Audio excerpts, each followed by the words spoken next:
What is a breast implant made out of? Because it's not as cool to have a pond house. Yeah, if that terrible movie had been called The Pond House. Shut Window by Woodpecker is a real book. Still life. You need a kid to go places. Orphans do not get to go to the sausage sizzle. Sausage sizzle? Sounds like a great gay club.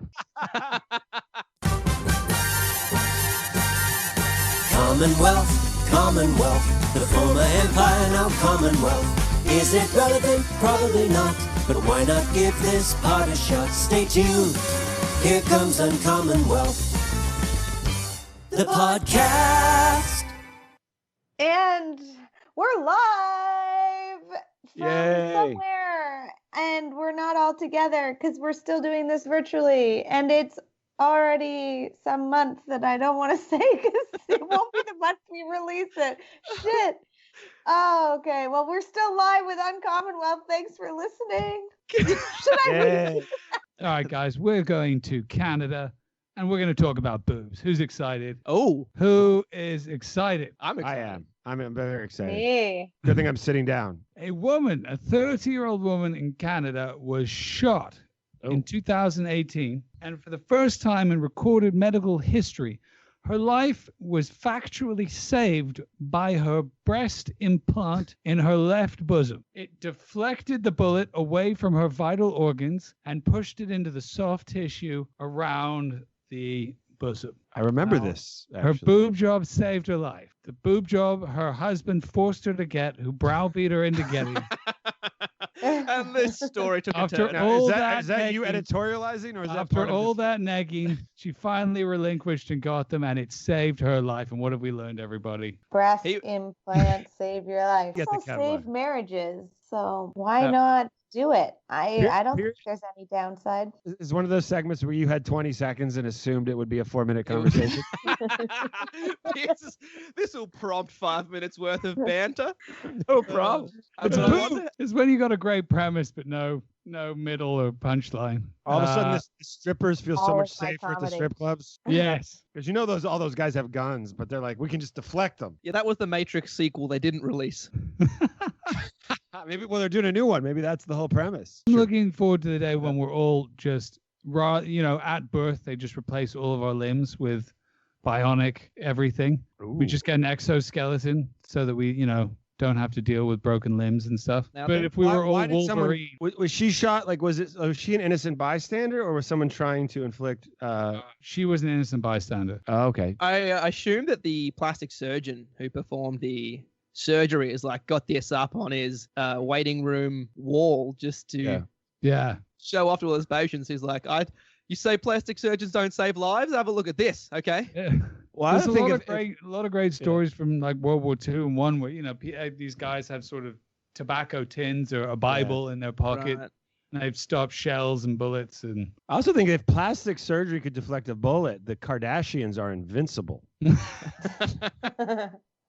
A nuke. Then it's right like Superman, the bullets pinging off them. Yeah. That's pretty crazy. I mean, obviously still not great because she's been shot, and I assume that is an incredibly painful experience. Nice the story alone is worth it. What is a breast implant made out of? It's either like silicone or they can do water saline ones. solution, right? I'm surprised that it. Piers, did you say they can use water balloons? No, saline water. Basically water beds. Because the silicone, when it leaks, it's very bad for you. Got it. Yeah, I'm just surprised that it would deflect a bullet. I mean, I think it deflected only minutely, but enough to go into a non-fatal. They have trajectory. a photo. They have a photo of the implant in question, and it does show diversion. I don't think it was like an old-timey cartoon where you throw something at a fat guy's belly and it goes boing and then shoots it back. Can you do that sound effect again, Jimmy? That was boing. If there's anything I've learned from Pierce's segments, is that you only need one really interesting fact. Okay. Pierce's segment is like, hey guys, what do you reckon about the color blue? Huh?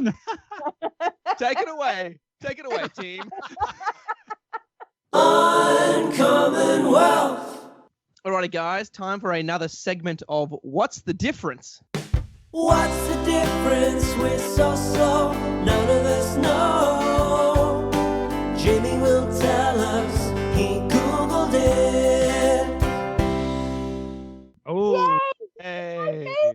Yeah, Jimmy Googled some stuff. All right. I Googled some stuff. I've got some fun little simple things that see if you know the answers. The first one is, what's the difference? And this came up on a previous pod, and I wasn't allowed to Google it mid segment. Is what's the difference between a pond and a lake? Oh, algae content, like pH balance. That's not. It's wrong, but in a weird way, it's kind of relevant, which we'll soon find out. I think that lakes, don't lakes feed oceans, and ponds are not have no connection? Both of them are closed inland bodies of water, fresh water.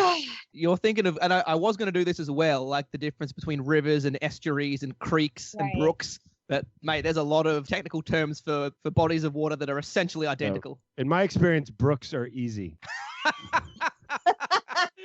She's the one with the silicone breast implants. Creek is a tough nut to crack, but brooks, oh boy. So the answer, like colloquially, the difference is basically the size, in that lakes are way bigger, but technically it's actually the depth that is the difference. Ponds they're shallow enough that the entire bottom of the pond is in what's called the photonic zone, and that means that sunlight reaches the bottom of the pond. So stuff grows on the bottom of a pond. So you're kind of right, Adam. Yeah. Whereas with lakes, the deepest parts are aphotonic, so the sunlight doesn't reach the bottom of a lake. So like technically, you could have these massive inland bodies of water that are super shallow, and they're ponds technically, but everyone calls it a lake because it's huge. Right. Technically, it's a pond. Because it's not as cool to have a pond house. You want a lake. Good point. I've got a pond house that we visit in the summertime. Yeah, if that terrible movie had been called The Pond House. Never would have got Keanu Reeves to be trying to get Brooke up to your pond house to get laid. Okay, the next one is, what's the difference between a pit and a seed? Oh, a seed can grow other stuff, and a pit can't. That is correct, but why? The seed is inside the pit. Bingo, Piers, you nailed it. Oh. Yeah. So all fruits will in one form have seeds. Like a lot of them they say, I don't know, like oranges and apples, they've just got seeds, whereas things like mangoes, plums, cherries, they've got pits, which are just protective shells around the seed. Wow. So very good, Piers. Nailed that one. All right, last one. Damn it. I'm so competitive in this, and I never win. And this one is exclusive to the Commonwealth, this difference. But what is the difference between a solicitor and a barrister? Barrister's a lawyer, right? They're both. One tries to get the other one defends the case. No. One brings action against, one defends. One wears a wig and one doesn't. Okay, yes, that is true. That's one difference. That is a difference. That was a guess. That's not the defining difference, but that is a difference. The barrister has the wig, right? So a barrister is for the state, and a solicitor is for the... Damn, I'm out. I got nothing. Yep. I got nothing. Yeah, I've already done my part with the wig. Okay, so a barrister is a court advocate. So they're the ones that will orally try the case in court. So they're specialists of like a trial law. Trial, yes. Oh. And solicitors are the people that say they do the discovery. As a client, you would go and meet with and have meetings with them, and they would prepare, say, the case and the brief, and then they would then engage the barrister who goes to court and argues. So yeah, in America, there's no distinction. They're just lawyers. But in Commonwealth countries, there is a distinction between the two. And the wigs, of course, and that's do any of you know why the wigs are worn or where that comes from? Because it's pretty fascinating. It stems from France. It's Louis XIV, because back in the day, those who were afflicted by syphilis, one of the symptoms was hair loss. So back in the 17th century, I guess it would have been Louis XIV. If men were going balding, it didn't look good because people were like, "Oh, old mate's got syphilis." So Louis, who was balding, he wore a wig, and it became fashionable. So tell me why they still wear wigs. I mean, one of my best mates in England, he's a barrister now, and is running short on hair, and we always like to give him crap about when he wears the wig to court. He looks better. And now I'm wondering if he's just had syphilis this whole time. The podcast. So let's do a 2 truths and a lie. Wait. Catherine's favorite segment. This time we're going to do 2 truths and a lie literary quotes. Ooh. Oh, God. So I'm going to read 3 literary quotes. And as always, you tell me afterwards which 2 are true and which is a lie. Because they're literary quotes from literature, they're a little longer than normal. So you have to just be patient. Quote number 1. Hawaii once had a rat problem. Then someone hit upon a brilliant solution. Import mongooses from India.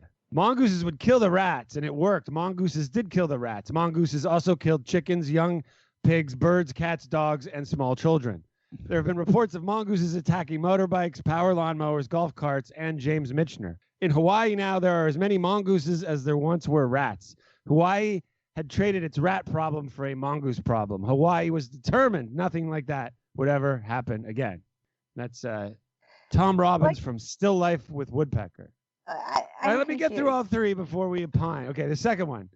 The Lord Ratnathambhava keeps all his treasure inside mongooses. When the god needs his gems and jewels, he squeezes one mongoose and makes it vomit them up. That's from Jane Wilson Howarth, Himalayan Kidnap. And the third quote. Oh my God, these are so obscure. The motto These are of books all on Adam's shelves. the third one. Okay, I'll give you the third one is from is it Rudyard Kipling? How do you say his first name? Rudyard Kipling from Riki Tiki Tavi. The motto of all the mongoose family is run and find out. And Riki Tiki was a true mongoose. He's replaced other animals with mongoose. I thought we were going to get, these were going to be literary classics. Yeah, me too. Where's the bloody Harry Potter quote that I can Yeah. That's not literature. Well, I'm going to be annoyed if the Riki Tiki Tavi is the only false one, but I'm going the fake real. true. Ooh. I think the first one's false. The first one getting rats. The first one's got to be like snakes or cats or something that mongoose don't go for rats. What was the name of the book for the first one? Still Life with Woodpecker. That sounds so made up. Still Life with Woodpecker. By Tom Adam's Robbins. like, If it was like the history of Hawaii. It sounds like a modern, you know how they've run out of band names and they're just naming. I think it's a bands off it, self-published book, and Tom Robbins Yes. is Adams' pseudonym. His Yes. pen name. The first one's for sure false. The second one was squeezing the jewels out of something. You wouldn't put jewels in a mongoose. You couldn't catch a mongoose. I say false, false, true. Oh, so you're saying that it's not two truths and a lie. Okay, interesting. It's never two truths and a lie. I'm just going to go with what Jimmy and Pierce think. But there's a difference. So how can you? They have different answers. Split the difference. Catherine thinks the middle one is half true. Okay, and the big reveal. Are you guys ready for the answer? If you say they're all true, I'm coming over to your apartment. They're all true. No! They're all true. Are you serious? Yes, I'm serious. That is not possible. Wait. True. Didn't change a word. Oh my god. Shut Window by Woodpecker is a real book. Still Life. That's the most unbelievable thing. Shut Window with Woodpecker. That sounds like a good title, though. I can't believe it. It's a pretty famous book. Still Life with Spiritual. Woodpecker. I'm picturing Adam just walking into Barnes and Noble, just saying, "Give me every book that mentions mongooses." That first, oh my god, why would they introduce mongooses to catch rats? Like, I don't think, is it true? Isn't it is it a fiction book? Fictional book? I believe it's a novel, but I don't know. You know, that doesn't mean it's not true that they did that. yeah, just like Harry Potter. It's a novel, but it doesn't mean it's not true. Uncommon Wealth. For my segment, I wanted to look into the most popular brands, domestic brands from each of our countries. Ooh. Let's start with Australia. And it's not hard to guess because it's come up a lot. What do you think the number one most popular brand multiple times? It's like domestically, so within Australia. It's got to be Vegemite, right? It is Vegemite. Yeah. I mean, I thought it was tourist visas to New Zealand. one-way tickets to Fiji. That's really surprising to me, though. Like, I mean, I didn't think it would be like that popular. Number two was Bunnings, and I don't even know what Bunnings is. Do you want to explain? Bunnings, our version of Home Depot. So it's an amazing hardware store, but they also do sausage sizzles on a Saturday morning. $1 for a sausage. It's like IKEA and the meatballs? Yeah. Yeah, it is. But they're so good because you go with your dad or your mum and you buy whatever you need and you get a Bunnings sausage or two. Oh, what? That's bringing me back. Are you not allowed to go if you don't have a family? I'm saying as a kid, it's like the world's becoming increasingly more. You need a kid to go places Orphans now. do not get to go to the sausage sizzle. Sausage sizzle. Sounds like a great gay club. It was a Bunnings. But the the popularity of Vegemite. Sorry, I meant to stay on this for longer because that's Is this your invitation, Catherine, that I can finish my Vegemite segment? Because I've got another 20 minutes to do. Well, I did find some things out because it's been around for 90 years. 300,000 jars produced every year, and more than 1.1 billion since 1923. But get this, it's not owned by a U.S. An Australian company. It's owned by a U.S. confectionery company. And, I didn't know that. Look at Jimmy's face. I didn't know that. Doesn't Kraft own it? Yes, but then they were acquired by Bega Cheese and for 460 million, which kind of seems low. Wow. If it's the most popular, but that's a lot. $500 million. So, but it's still completely associated with Australia. And it was the first product ever electronically scanned in a grocery store. Yeah, didn't I say that? I thought I said that. If I didn't, it just proof that I didn't have enough time to do my Vegemite segment. Found in 90% of homes. That's insane. Yeah. Okay, I'm sorry. I might have a bad pregnancy brain. I didn't even remember you did a segment on Vegemite. Jimmy, did you do it as the difference between Vegemite and Marmite? Yeah, I did, but by the time I'd introduced both products, I'd realized I'd used up all my time. I didn't get to do any of my fun facts. Now it's time for Adam to guess the most popular brand in Canada, and this isn't hard. Kraft Dinner? Tim Hortons. Oh, Tim Hortons. Well, sure. Yeah. Is that syrup? Is that maple syrup? You Tim guys know what Hortons? Tim Hortons is, What's right? Tim Hortons? How do you not know Tim Hortons? Oh, it's coffee, isn't it? Yeah, Yeah. yeah. Coffee donut place. Right. Morning kind of place. But Burger King bought it in 2015. And they bought it for $11.4 billion. Oh. Which is Canadians crazy. eat more donuts per capita than any other country. Do they really? I I didn't realize that. You don't because there's no kind of reputation or association of that Canadians are donut eaters. That's definitely we keep it on the DL. But we eat secret a lot of donut eaters. Yeah. And there are Tim Hortons in the U.S. Yes, there are. There's Ohio. 866 outlets of Tim Hortons in the No U.S. way. Interesting. But it is hugely popular. It accounts for 40% of all fast food transactions in Canada. I thought you were going to say 40% of Canadian GDP. And then I went to the UK and tried to find the same thing. But what's funny is because the UK, I don't know if it's more because it's just a longer history. It's more like it would be like, what's the most popular brand in the US? Like you'd have to narrow it by category. Whereas Australia and Canada both have these like Vegemite and Tim Hortons, these things iconic. Yeah. Cadbury's chocolate, maybe? Cadbury's chocolate. Oh, yeah, that's. A lot of UK brands are now owned by foreign companies, which is true about any country. I just learned my national heritage is not Australian. But what about baked beans? Oh, yes. UK. Worcestershire sauce. Worcestershire, I don't have it. What about just plain toast with nothing on it? Marmalade. That's an English staple. Jam, yeah. So when I Googled this, so like a couple things came up. So one was Vodafone, the most popular, valuable. That's kind of random. Valuable brand. England is older than all of these countries. How do we not have a thing? The second thing that came up, well, there was like a long list, but none of them are owned or they're no longer UK companies, like HP sauce and all these random things. But even if it's not owned, what's like the thing we associate? It'd be like it's tea and then just boring food. Hartley's jam, Walker's crisp, pickles, Sarson's vinegar, Jaguar. But those are all now like Jaguar was bought by Indian company in 2008. Tata. Cadbury, but that was this is really shitting on the UK, but now that's owned by Kraft Foods. The Boots pharmacies, it's owned by Walgreens now. Right? Owned by Walgreens. Come on. Boots is owned by Walgreens. I know. It hurts, doesn't it, Piers? It hurts. It does. And sorry, I forgot my favorite. Harrods. Boots is so English. Oh, yeah. Harrods. That's a good one. Harrods in 2010 it's Egyptian. was sold to Qatar Holdings.